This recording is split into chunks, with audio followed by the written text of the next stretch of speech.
የወንድነት መጠናችን በየቀኑ እየቀነሰ ነው። በጣም የሚከፋው ነገር ደግሞ አናስተውለውም። ጥናቶች እንደሚያሳዩት የቴስቶስትሮን መጠናችን በአመት 1% ይቀንስ እና ይህ ሆርሞን ደግሞ ጡንቻ እድገታችንን፣ ለአማራ የፊት ቅርጽ፣ ለአጥንት እድገት፣ ለኃይል መጠናችን የሚቆጣጠረው ይህ ሆርሞን ነው። ቴስቶስትሮን መጠናችን ሲቀንስ ይህንን ነው የምንመስለው። በዚህ ቪዲዮ የወንድነት መጠናችን የቴስቶስትሮን መጠናችንን በቀን በተለት ተግባራችን በዝግታ እየገደሉ ያለው ነገር እና በቀላሉ የቴስቶስትሮን መጠናችን ማደግ እንደምንችል እናያለን። አብዛኞቻችን ስራ በምንሰራበት ሰዓት ተቀምጠን የምንውል ከሆነና ደግሞ ቤት ውስጥ ሶሻል ሚዲያ ስክሮል በማድረግ ምናሳልፍ ከሆነ ያ ማለት ደግሞ ከእንቅስቃሴ ተገደበ ስለሚሆን ሰውነታችን ለቴስቶስትሮን ሆርሞናችን ሰውነታችን ሪስፖንድ የሚያደርገው ቴስቶስትሮን እንደማያስፈልገው ቴስቶስትሮን መጠናችን ይቀንሳል ማለት ነው። የድሮ ሰዎች በዕለት ተዕለት ተግባራቸው በእንቅስቃሴ የተሞላ ስለሆነ የቴስቶስትሮን መጠናቸው ከፍተኛ ነው። ስለዚህ አነስተኛ እንቅስቃሴ የምናደርገው አነስተኛ ቴስቶስትሮን መጠን ነው የሚኖረው። በሁለተኛ ደረጃ ቴስቶስትሮን መጠናችን እየጎዳብን ያለው ነገር ማስተርቤሽን ወይም ደግሞ ግለ ወሲብ ምንለው ነገር። ከልክ በላይ የሆነ ማስተርቤሽን አእምሯችንን ሎ ድራይቭ ስቴት ውስጥ ነው የሚከተው። ሰውነታችን ጡንቻ ለመገንባት ፈቃደኛ አይሆንም። ምክንያቱም አእምሯችን በቀላሉ ደስታን ማግኘት ስለለመደ ቻለ መገንባት ከሰውነታችን ብዙ ኃይልና ብዙ ኢፈርት መውጣት ስለሚጠበቅብን አእምሯችን ደግሞ ያን ነገር አይቀበል። በተቻለን አቅም ከማስተርቤሽን መራቅ ይኖርብናል። ቀደምት ግሪካውያን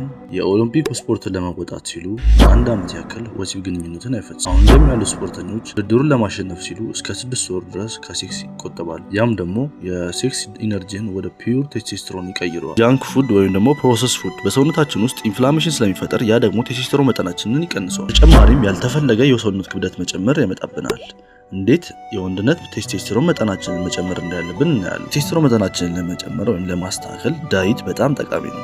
ዚንክ፣ ማግኒዚየም እና ቫይታሚን ዲ እነዚህ ሶስቱ ፒላሮች ቴስቶስትሮን መጠናችንን ገነባ ይጠቅመናል። ዚንክ ከእንቁላል ከቀይ ስጋ እናገኘዋለን። ማግኒዚየም ደግሞ ከጥቁር ቸኮሌት 90% የሚሆነው ማግኒዚየም ዳርክ ቸኮሌት እናገኘዋለን። ቫይታሚን ዲ የምናገኘው ከጠዋት ፀሐይ ሲሆን 15 እስከ 20 ደቂቃ ድረስ የጠዋት ፀሐይ ማግኘት ይኖርብናል። ስለዚህ አንተም ቴስቶስትሮን መጠንን መጨመር ከፈለግ እነዚህን ነገሮች በየተለት ተለት ህይወትህ ማድረግ ይኖርብሃል። እናም ደግሞ ለዚህ ቪዲዮ አዲስ ከሆኑ ሰብስክራይብ በማድረግ የተለያዩ ጠቃሚ መረጃዎችን ስለምናገኝ ቪዲዮ እንዲደርሳችሁ ሰብስክራይብ አድርጉ።